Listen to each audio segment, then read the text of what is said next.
তুমি যদি বলো আমি বুঝি নাই, তবুও মরে যাবা। তুমি যদি বলো আমি বুঝেছি, তবুও মরে যাবা।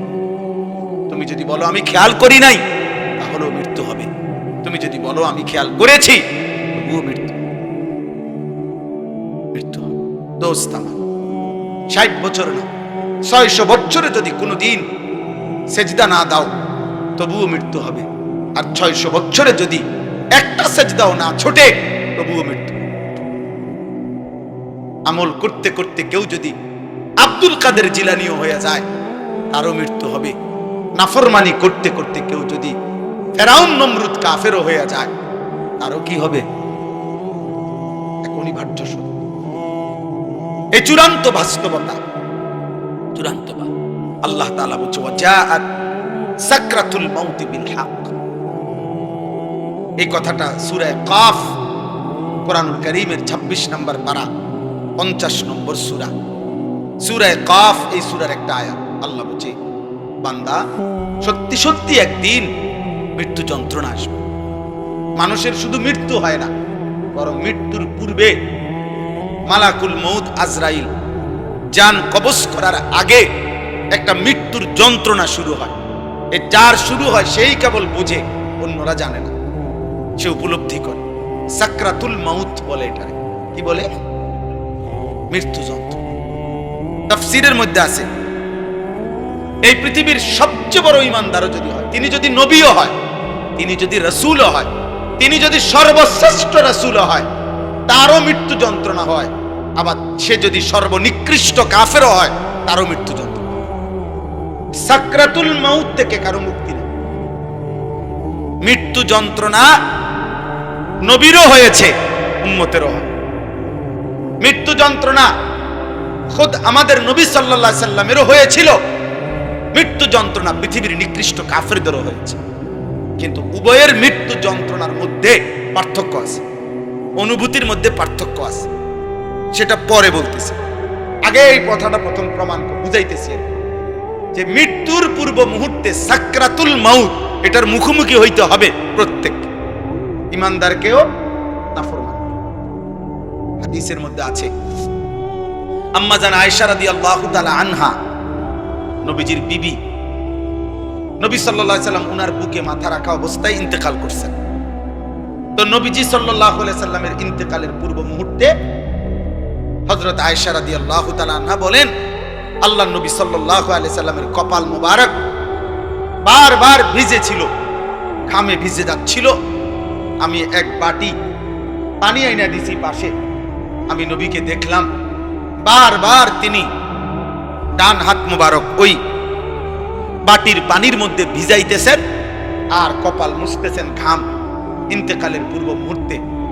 আর নবীজি বলতেছিলেন, তখন দোয়া করতেছিলেন, আল্লাহুম্মা আইন্নি আলা সাকারাতিল মাউত, আয় মাওলা, মৃত্যু যন্ত্রণার এই মুহূর্তে আপনি আমারে সাহায্য করেন। আল্লাহুম্মা হাফফিন আলাইয়া সাকারাতিল মাউত। এরপরে নবী বলছে, আল্লাহ আমার মৃত্যু যন্ত্রণা সহজ করে দেন। এরপরে নবী বলছে, লা ইলাহা ইল্লাল্লাহ, আয় মাওলা আপনি ছাড়া আর কোনো ইলাহা নাই। এরপরে বলছে, ইন্না লিল মাউতে সাকারাত, মাওলা মৃত্যুর বড় যন্ত্রণা। আমি বুঝতেছিলাম, আমার মনে হয় তিনি তো মাসুম নবী, তিনি তো নিষ্পাপ নবী, তিনি তো মাহবুব আল্লাহ তাআলার। তো তিনি যেন বলতেছেন আল্লাহ মৃত্যুর বড় যন্ত্রণা, তার মানে তিনি বলতেছেন মাওলা আমার কাছে যদি মৃত্যুর যন্ত্রণা এমন মনে হয়, হায় মাওলা আমার গুনাহগার উম্মতের কি হবে তাইলে মৃত্যু, আমার নাফরমান উম্মতের মৃত্যু যন্ত্রণা তাইলে কি হবে। এরপরে 5 নাম্বার শব্দ হলো, নবী এরপরে বলতেছিলেন বালির রফিক আল আলা। এই মুমিনের মৃত্যু যন্ত্রণা হলেই বালির রফিক আল আলা। হাদিসের ব্যাখ্যার মধ্যে আছে, অর্থাৎ হইল এগুলো যখন বলতেছেন নবীজি, তো আর মালাকুল মউত আজরাইল আসছেন, আল্লাহ নবী সাল্লাল্লাহু আলাইহি সাল্লামকে বলতেছিলেন, বন্ধু আপনার মালিক জানতে চাইছে আর কিছুদিন থাকবেন কিনা নাকি যাবেন। আল্লাহর নবী বারবার বলতেছিলেন বাল আর রফিক আল আলা, না না মালাকুল মউত আজরাইল, আমি বরং আমার বন্ধুর সান্নিধ্যই চাই, আমি আমার পরম বন্ধুর কাছেই যেতে চাই। এই কথাটাই তাফসিরে আছে, হাদিসের ব্যাখ্যার মধ্যে আছে। কোন ইমানদার, কোন মুমিন, কোন মুত্তাকিরও মৃত্যু যন্ত্রণা হয়। মৃত্যুর যন্ত্রণা যেটা, এটা হয় ওনার কষ্ট যেটা, এটা হয়। কিন্তু মুমিনের মৃত্যু যন্ত্রণা শুরু হলে তার দিল খুশিতে, আনন্দে উৎফুল্ল হয় যে হায় আমার বন্ধুর মুলাকাতের সময় হয়ে গেছে। গত 60 বছর আমি যে বন্ধুর জন্য সেজদা দিছি 5 ওয়াক্ত, গত 60 বছর, 40 বছর, 50 বছর যে মালিকরে আমি ডাকছি দিবানিশি, কখনো সুবহানাল্লাহ, কখনো আলহামদুলিল্লাহ, কখনো ডাকছি আল্লাহু আকবার, কখনো ডাকছি লা ইলাহা ইল্লাল্লাহ, কখনো ডাকছি আস্তাগফিরুল্লাহ। এভাবে বারবার বারবার সকালে, দুপুরে, সন্ধ্যায়, বিকালে দাঁড়িয়ে, বসে, শুয়ে, হাঁটতে, চলতে, উঠতে, বসতে যেই বন্ধুকে ডেকেছি, মৃত্যুর যন্ত্রণা শুরু হলেই মুমিন বলতে থাকে এবার বুঝি আমার বন্ধুর মুলাকাতের সময় হয়ে গেছে। সুবহান আল মাউতু জিসরুন অথবা জাসরুন ইউসিলুল হাবিব ইলাল হাবিব, কিতাবের মধ্যে আছে। ইমাম কুরতুবী রাহমাতুল্লাহ আলাইহির কিতাব আত-তাযকিরা, ওই কিতাবে আছে মৃত্যু হলো একটা ফুলের মতো, মুমিনের মৃত্যু একটা ব্রিজের মতো, মুমিনের মৃত্যু একটা সাঁকো পুলের মতো। যেই পুলের এই পারে এক বন্ধু, এই বন্ধুর নাম হলো মুমিন, আর ওই পারে আরেকটা বন্ধু, ওই বন্ধুর নাম আল্লাহ। এই একজন হাবিব, এখানে একজন হাবিব। তো ওই পারের বন্ধু আল্লাহ, এই পারের বন্ধু মুমিনকে ডাকতেছে, আও আয়ালাও, পুল এটা পার হয়ে আসো, আসো, আমি বন্ধুর মুলাকাতে আসো। তো বুজুর্গানে দিন বলে মৃত্যু হচ্ছে এমন যে একটা পোল, যেন এক বন্ধু এই পোল পার হবে মানে মৃত্যুবরণ করবে, তো পরম বন্ধু আল্লাহর মুলাকাত হয়ে যাবে।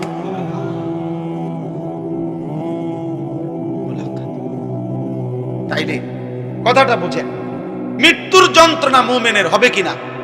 কথা বলে না, ভীষণ যন্ত্রণা, ভীষণ যন্ত্রণা। কিন্তু মুমিন এতে করে যত যন্ত্রণাই হোক সে তৃপ্তি পাবে। কোনটা? কেন? আমার আল্লাহর সাথে কি হয়েছে? সাক্ষাতের সময় হয়েছে। কিন্তু মৃত্যুর যন্ত্রণা, আচ্ছা মুমিনের মৃত্যু যন্ত্রণা কেমন? আরেকটা উদাহরণ দিই। রাসূলুল্লাহ সাল্লাল্লাহু আলাইহি সাল্লামের বিখ্যাত একজন সাহাবী হযরত আমর ইবনুল আস রাদিয়াল্লাহু তাআলা। আমর ইবনুল আস, আমার কাছে আমার গাড়িতে একটা কিতাবে আছে, এই কিতাবের নামই হলো ওয়াজাআত সাকরাতুল মাউত বিল হক। আমি এটা পড়ি আর কি, আরবি কিতাব। ওইখানে আছে আরব দেশের একজন বড় আলেম, মাশহুর বর্তমান সময়ের একজন বিখ্যাত ব্যক্তি, ডক্টর আয়েস আল কারনি, ওনার লিখিত কিতাব। তো উনি লিখছেন সেখানে নবীজির একজন বিখ্যাত সাহাবী আমর ইবনুল আস রাদিয়াল্লাহু তাআলা, অনেক প্রসিদ্ধ সাহাবীদের একজন।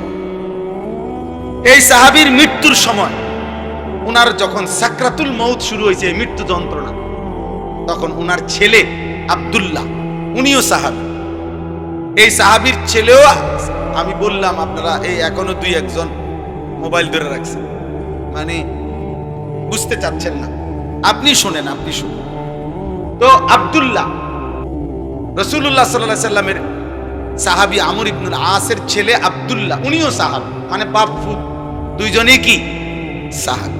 তো এই ছেলে আব্দুল্লাহ ওনার আব্বা আমর ইবনে আসকে জিজ্ঞেস করতেছে মৃত্যুর পূর্ব মুহূর্তে, আব্বা বলেন তো এই মুহূর্তে আপনার সাকরাতুল মউত, মৃত্যু যন্ত্রণা কেমন মনে হচ্ছে?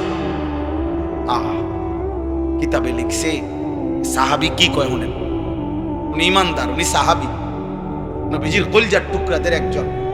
উনি বলতেছে, ইয়া বুনাইয়া, হে আমার প্রিয় সন্তান, কান্না জিবালাদ দুনিয়া আলা সাদরি ফুত, সন্তান আমার মনে হচ্ছে পৃথিবীর সবগুলো পাহাড় আমার বুকের উপরে চাপ দিয়ে রাখছে।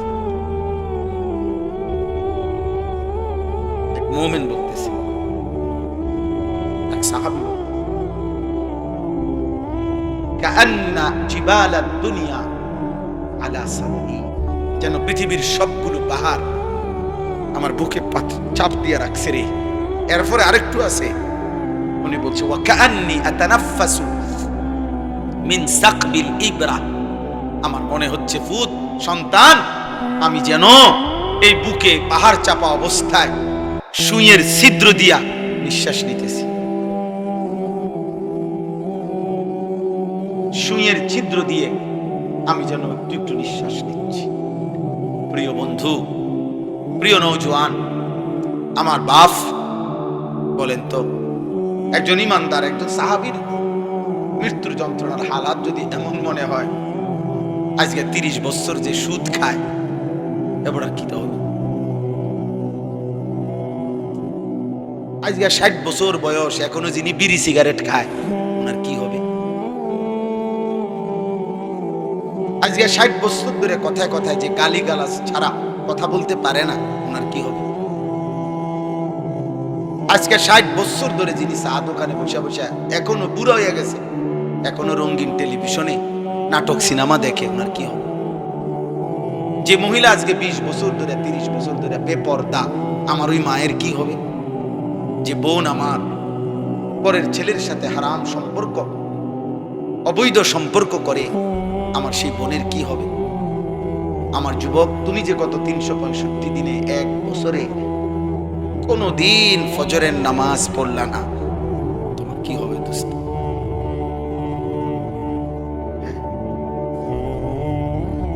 এই সময়ে যদি তোমার মৃত্যুর যন্ত্রণা শুরু হয়, বলো ভাইয়া, বলো ভাই, এরকম কয়টা উদাহরণ শুনবা? হযরত নূহ আলাইহিস সালাম 950 বছর যিনি দুনিয়ার হায়াত পাইছেন, ওই কিতাবে লিখছে, ওনার যখন মৃত্যুর যন্ত্রণা শুরু হয়েছে, ওনাকে জিজ্ঞেস করছে, হে নবী নূহ, গত 950 বছর পৃথিবীতে ছিলেন, আপনার কাছে কেমন লাগছে? কতটুকু সময় ছিলেন দুনিয়ায়? 950 বছর কি মামুলি কথা? নূহ আলাইহিস সালাম কি বলছে জানেন? নূহ আলাইহিস সালাম বলছে, শুনো, আমার মনে হচ্ছে একজন লোকের একটা ছোট্ট ঘর, একটা ছোট ঘর, যে ঘরের এদিক দিয়ে একটা দরজা, এন্দিয়া ঢুকে এন্দিয়া বাইর হয় আরেকটা দরজা দিয়ে।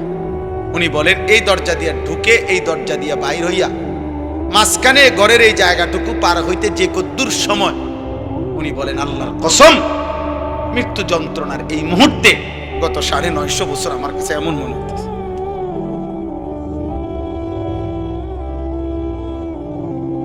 তিনি নবী, তিনি নবী, ওনার হালাত যদি এমন হয়, আমার কি, আমাদের কি হবে? আমাদের কি? আয় কারীম, এজন্য দোস্ত তাফসীরে একটা উদাহরণ লিখছে, এই একটা উদাহরণ দিলে আপনি বুঝবেন। এবার বিপরীত অংশের উদাহরণ শুনেন। এই পৃথিবীতে ধরে নেন, ছেলেরা তোমরাও শোনো, কোন একজন যদি বুঝে,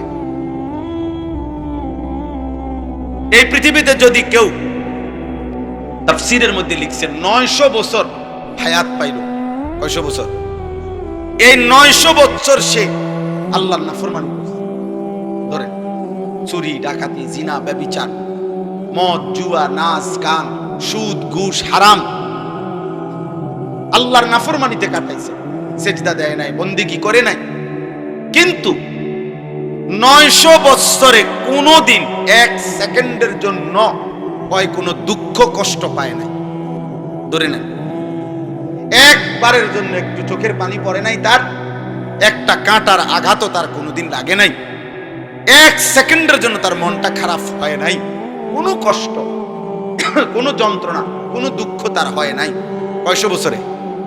কিন্তু করছে কি? নাফরমানি করছে কি? খোদার কসম তাফসীরে লিখছে, এই 900 বছর পরে আল্লাহর নাফরমানি করে 1 বিন্দু দুঃখ যে পায় নাই, যেদিন তার মৃত্যু যন্ত্রণা শুরু হবে, মৃত্যু যন্ত্রণার প্রথম সেকেন্ড, 1 সেকেন্ডে আল্লাহর কসম এই 900 বছরের সুখ আর আনন্দ এই নাফরমান প্রথম সেকেন্ডেই ভুলে যাবে। দ্বিতীয় সেকেন্ডে যদি তারে বলা হয়, হে আল্লাহর বান্দা, দুনিয়ার জীবন তুমি কেমনে কাটাইছো, সে বলবে, আয় রব মাওলা, জীবনের সুখ কি জিনিস আমি কোনোদিন দেখি নাই। আনন্দ কাকে বলে মাওলা আমি দেখি নাই।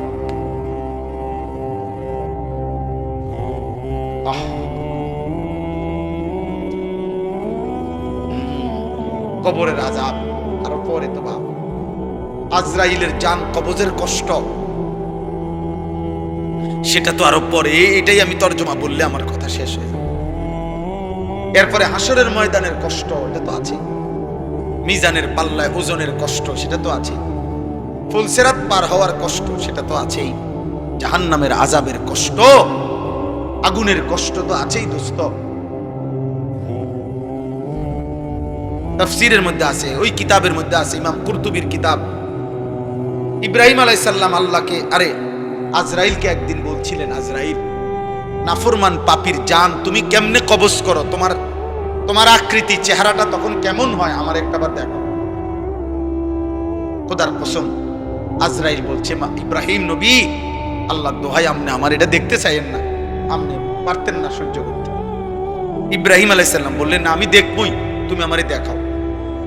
তো হযরত ইব্রাহিম আলাইহিস সালামকে মালাকুল মউত আজরাইল বলল, হে নবী ইব্রাহিম, আমারে 30 সেকেন্ড সময় দেন, 1 মিনিট সময় দেন, আমি আপনার থেকে একটু আড়াল হব।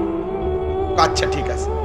একটু আড়াল হইয়াই 1 মিনিট বা 30 সেকেন্ড পরে আজরাইল আবার ফিরে আসছে ইব্রাহিম নবীর সামনে। আল্লাহর কসম, ওই নাফরমানের জন্য আজরাইলের যে আকৃতি, আগুনে ভরা, সারা দেহ জাহান্নামের আগুন ধাউ ধাউ করে জ্বলতেছে, ওই চেহারা নিয়ে আজরাইল যখন ইব্রাহিম নবীর কাছে এসে দাঁড়াইছে, একটা চিৎকার দিয়ে ইব্রাহিম নবী বেহুশ হয়ে গেছে। লম্বা সময় পরে যখন হুঁশ আসছে আজরাইলকে স্বাভাবিক সুরতে, তখন ইব্রাহিম নবী দেখে বলছে, মালাকুল মউত আজরাইল, কবরের কষ্ট, জাহান্নামের কষ্ট, হাসরের ময়দানের কষ্ট কোন নাফরমান পাপীর জন্য লাগবে না। তোমার এই বিভৎস আকৃতি দেখলে, তোমার এই বিভৎস চেহারা দেখলেই জান কবজের সময় কোন নাফরমানের 70 বছরের পাপের যন্ত্রণার জন্য এটাই যথেষ্ট, আর লাগবে না, আর লাগবে না। 3 নাম্বার, নবী সাল্লাল্লাহু আলাইহি সাল্লামের হাদিসে আছে, আমি নিজে পড়ছি, আল্লাহ নবী সাল্লাল্লাহু আলাইহি সাল্লাম বলেছে, কোন নাফরমান পাপীকে আল্লাহ তাআলা ফেরেশতাকে বলবে হাসরের ময়দানে, আল্লাহ বলবে, ওরে, ওইখানে নবী কথা বলছে যে 60 বছরে 70 বছরে যে কোনোদিন দুঃখ পায় নাই, আল্লাহ এরকম সুখের নাফরমান, ফেরেশতাকে বলবে, ওরে জাহান্নামের বাহিরটা একটাবার শুধু চারদিকে ঘুরাইয়া আনো, আর জাহান্নামের দরজা বরাবর বাহিরে তারে 1 মিনিটের জন্য 30 সেকেন্ডের জন্য দাঁড় করাইবা, এরপরে নিয়ে আসবা আমার কাছে। ফেরেশতা তাকে জাহান্নামের চারদিকে ঘুরাইয়া জাহান্নামের দরজার কাছে 30 সেকেন্ডের জন্য, 1 মিনিটের জন্য যখন রাখবে, দাঁড় করাবে, জাহান্নামের ভেতর থেকে আগুনের একটা গরম বাতাসের একটা ধাক্কা, বাতাসের একটা ঝটকা এই নাফরমান পাপীর বুকে আইসা লাগবে। এরপরেই ফেরেশতা তাকে আল্লাহর সামনে নিয়ে আসবে। আল্লাহ তাআলা বলবে, আমার বান্দা গত 70 বছর খুব সুখে এবং আরামেই কাটিয়েছ না? আল্লাহর কসম, নবী বলে, ওই ব্যক্তি তখন বলবে, রব্বুল আলামিন, সুখ কাকে বলে, আনন্দ কাকে বলে আমি জীবনে কখনো দেখিনি। বিশুদ্ধ হাদিস। এজন্য প্রিয় ভাই, রাত অনেক হয়েছে, নয়তো আরো বলতাম। কয়টা শুনবা তো? কিসের উপরে ভিত্তি করে যারা নামাজ পড়ছেন না, কেন পড়ছেন? কোন বিষয়ের উপরে আপনি আস্থা নিলেন? কার উপরে আপনার ভরসা নিলেন? কোন শয়তান, কোন ইবলিস আপনার আস্থা ভরসা দিছে যে তোর কিছু হবে না? কিসের উপরে ভরসা করে সুদ খাইতেছেন, কিস্তি নিতেছেন, হারাম উপার্জন করছেন? বলেন না, কোন কথার উপরে ভরসা করে? যুবক, তোমার কে এমন ভরসা হইল যাকে পেয়ে তুমি আল্লাহকে ছেড়ে দিলে? সুদখোর বাবা, কে আপনারে এরকম ভরসা দিল যাকে পেয়ে আল্লাহকে ছেড়ে দিলেন? বেপর্দা নারীকে বলেন, বেহায়া মহিলাকে বলেন, এই বোন কে তোমার এমন ভরসা দিল? মা গাররাকা বিরাব্বিকাল কারীম। আল্লাহ বলে, বান্দা, আমার মতো দয়ালু মেহেরবান মাওলা থেকে কে তোমারে ধোঁকা দিল? আমার চাইতে এমন দয়ালু কারে পেয়ে গেলাম, যাকে পেয়ে তুমি আমি আল্লাহকে ছেড়ে দিলা? ছেড়ে দিলা। অতএব বাপ, এবার এই তর্জমাটুকু শুনে দোস্ত, আমিও আপনিও ওই যে বললাম, স্বীকার করেন আর নাই করেন, খেয়াল করেন আর ভুলে যান, মৃত্যু আসবে। আসবে তো? কথা বলে না? মনে থাকলেও আসবে, মনে না থাকলেও আসবে তো? 3 বেলা ঠিক মতো খানা খাইলেও মরবেন তো? কথা বলে না? রাজপ্রাসাদের লোকটা মরবে তো? পৃথিবীর সবচেয়ে ক্ষমতাধর লোকটা মরবে তো? পৃথিবীর সবচেয়ে বড় নেতৃত্বের অধিকারী ব্যক্তি মরবে তো? এবার আসেন এই তর্জমাটুকু বলি। তর্জমাটার মূল বক্তব্য হলো, মক্কার কুরাইশ কাফেররা প্রতিনিয়ত আল্লাহর নবীকে বিদ্রুপ করত আর বলতো, মুহাম্মদ, এই যে তুমি বলতেছ আমরা মরে যাব, মরে গেলে আমাদেরকে কবর থেকে আবার হাসর হবে, মিজান হবে, ফুলসিরাত হবে, কবর থেকে আমাদেরকে আবার উঠাবে, কি কও? বুঝি কথা, বুঝি কথা। 500 বছর আগের, 300 বছর আগের মাটিতে কারে কোনখানে দাফন করছে, কোন মাটি উইরা কোনান থেকে কই গেছে, কার হাড্ডি গোস্ত মিশা, এখানকার মাটি হয়তো গেছে গা কোন দেশে, কোন দেশের মাটি আইয়া পড়ছে কোনখানে, কোথাকার বালু কোথায় উড়ে গেছে, প্রত্যেকে খারে পাইব, কি পাবে? মক্কার কাফের বেঈমানরা এটা বলতো। ফাকালাল কাফিরুনা হাদা শাইউন আজীব। মক্কার কাফেররা বলতো, মুহাম্মদ, এটা তো একটা আশ্চর্য কথা, কি কও এগুলা, কি কও? এবং তারা বলতো, হায় আমার শরীর, আমার সিদ্ধান্ত, আমি মন চাইলে খাই, মন চাইলে ঘুমাই, মন চাইলে সামনে যাই, পিছনে যাই, যা ইচ্ছা তাই করতে পারি, তাইলে আমি তো আমার কাছে স্বাধীন, আমারে আবার নিবে কে, উঠাবে কে, হিসাব করবে কে? এইভাবে তারা কোনোভাবেই কবর, হাসর, আখেরাত, বিচার, মিজান, ফুলসিরাত এগুলো বুঝতে চাইতো না। তো আল্লাহ তাআলা এই আয়াতে তাদেরকে একটা বিষয়, এক নাফরমান পাপীদেরকে বুঝাইতে চাইছেন। কি বুঝাইছে? আল্লাহ তাআলা বলেন, তাফসীরের মধ্যে আছে, এই আর অল্প একটু তাফসীরের মধ্যে আছে, প্রত্যেক পাপী, কথাটা বুঝেন, প্রত্যেক নাফরমানের যখন মৃত্যুর সময় হবে, তো মালাকুল মউত আজরাইল তার যখন জান কবজ করতে আসবে, তো নাফরমানের জান কেমনে কবজ করে?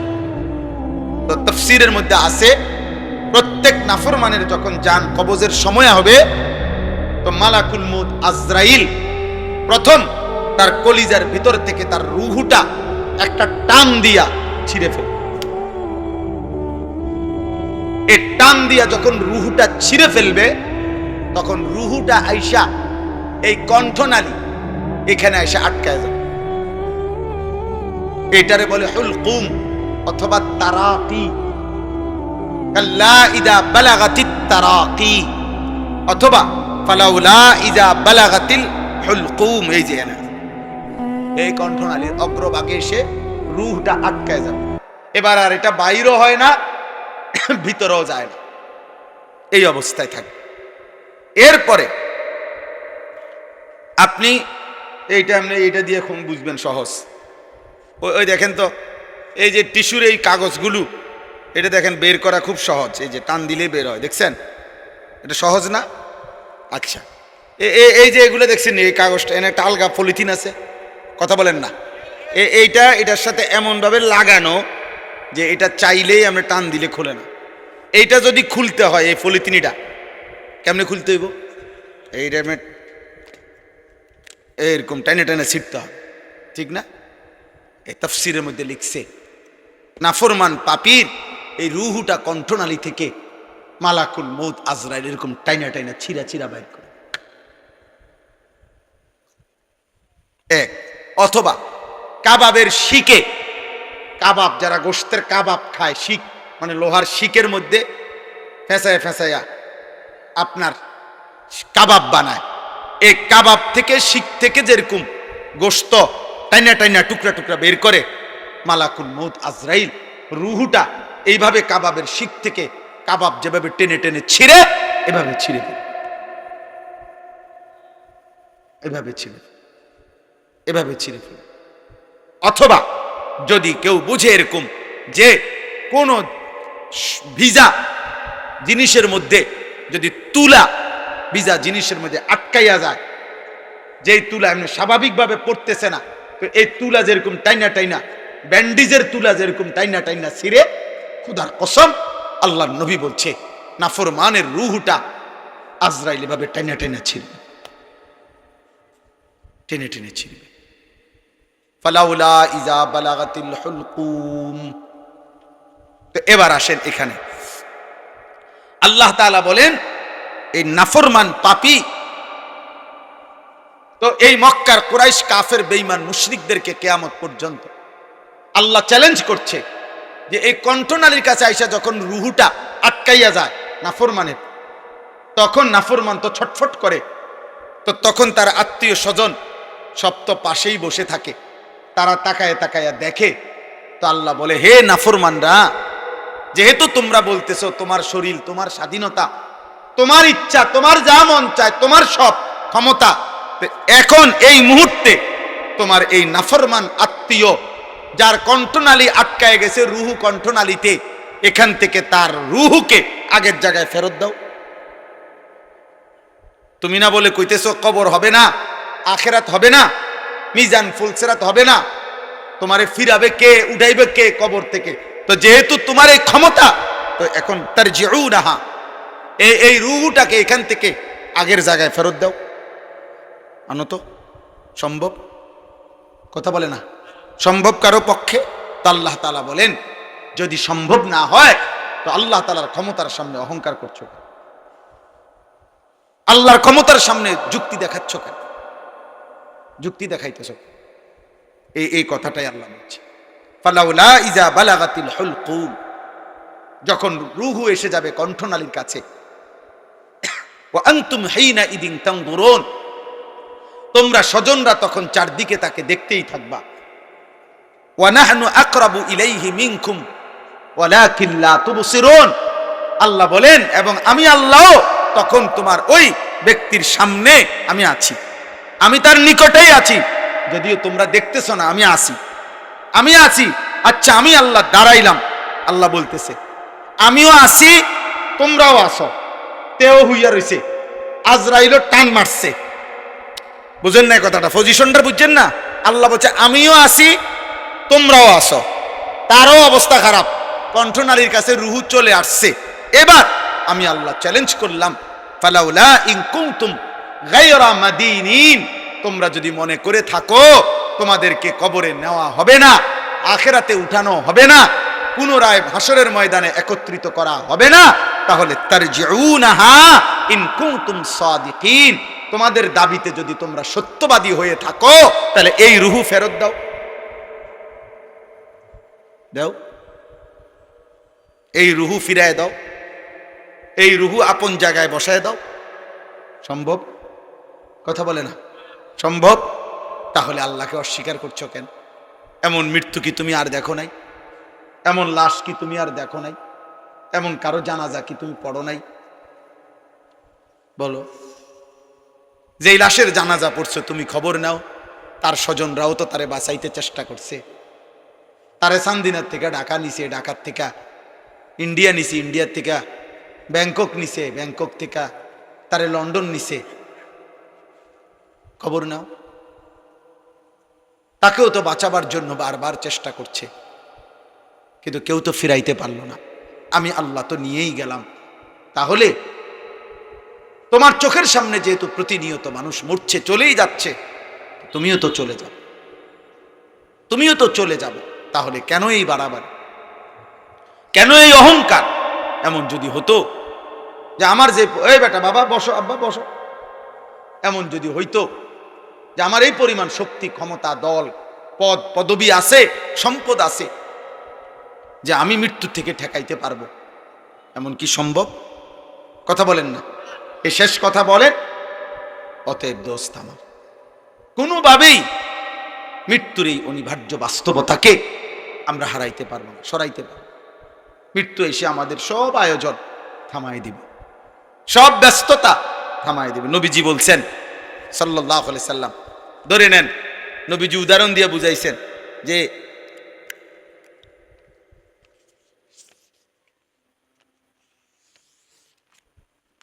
এরকম আগ দিয়া বুঝাইছেন নবীজি যে এখানে দাঁড়িয়ে আছে মানুষ, এই পর্যন্ত এখানে তার বহু স্বপ্ন, আশা, আকাঙ্ক্ষা, আর এই মাঝখানে তার মৃত্যু।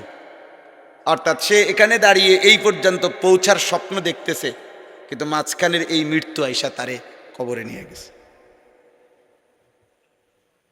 নবীজি আইকা বুঝাইছে, আইকা নাকি আব্বা হাদিসে আছে না, আইকা বুঝাইছে, হাত দিয়ে আইকা বুঝাইছে, জমিনের মধ্যে রেখা আইকা বুঝাইছে।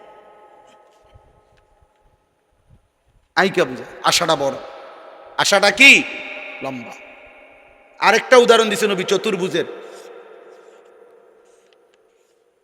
এরকম আল্লাহ নবী বলছেন চার কোণাওয়ালা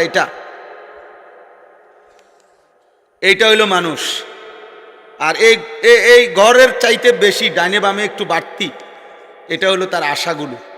কিন্তু এই আশাগুলো পর্যন্ত বাস্তবায়ন, মাঝখানে অসংখ্য তার বিপদ মুসিবত, এগুলা পার করে তার হায়াতের চাইতে লম্বা এই আশা সে পূরণ করতে পারে না, তার আগেই কবরে চলে যায়। আল্লাহ কোরআনে বলছে যারহুম ইয়াকুলু ওয়া ইয়াতামাত্তাউ ওয়া ইউলহিহিমুল আমাল ফাসাউফা ইয়ালামুন। আল্লাহ বলে আমার নাফরমান বান্দারে ছেড়ে দাও, ও কতক্ষণ খাক, দুনিয়া উপভোগ করুক, আর লম্বা লম্বা আশা পোষণ করুক। অল্প সময়ের মধ্যেই সে জানতে পারবে মৃত্যু এসে তারে থামিয়ে দেবে। মৃত্যু তার সোমবারে সাত ডালাই, রবিবারে কবরে, রবিবারে কবর। আমি একবার দেখছিলাম কিছুদিন আগে, এক ছেলের যেদিন বিদেশের ফ্লাইট, ঠিক ওই দিন তার আব্বা কবর, ওই দিন তার বাপের জানাজা হয়েছে। হইতে পারে না? এমন হইতে পারে না? আমিও তো দেখছি।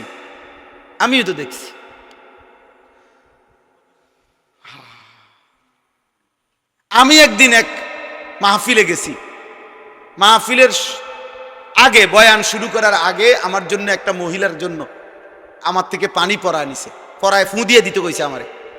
আমি মহিলার জন্য পানি পড়ে দিছি। মহিলা নাকি এই বাড়ির ঘরের পাশে আসছে, আইসা পানি পড়ে নিয়ে গেছে, তার জন্য পানি খাইছে। মহিলা অসুস্থ, বয়ান শেষ হয় নাই, এর মধ্যে আমার কাছেই আবার খবর আসছে যে ওই মহিলা ইন্তেকাল করছে। আমার দোস্ত, আমার ভাই, আমার কিশোর, আমার নওজোয়ান, যদি তোমার বিশ্বাস না হয় তো তুমি প্রতিদিন রাস্তার অ্যাক্সিডেন্ট দেখো, কত কিশোর, কত যুবক, কত মোটরসাইকেল আরোহী প্রতিদিন হারিয়ে যায়, কবরে চলে যায়। অতএব আজ রাত গভীরে আমরা আমাদের মৃত্যুর কথা স্মরণ করে আমরা যেন ইবাদত আমলের প্রস্তুতি নেই। আকসিরু যিকরা হাদিমিল লাদ্দাত। নবী বলছে এই জিহ্বায় আজকে কত আইটেমের স্বাদ, তোমার অচিরেই তোমার সব স্বাদ স্তব্ধ করে দিবে। যেই মৃত্যু, সেটা স্মরণ করো, স্মরণ করো। আল্লাহ আমাদের সবাইকে হেফাজত করেন।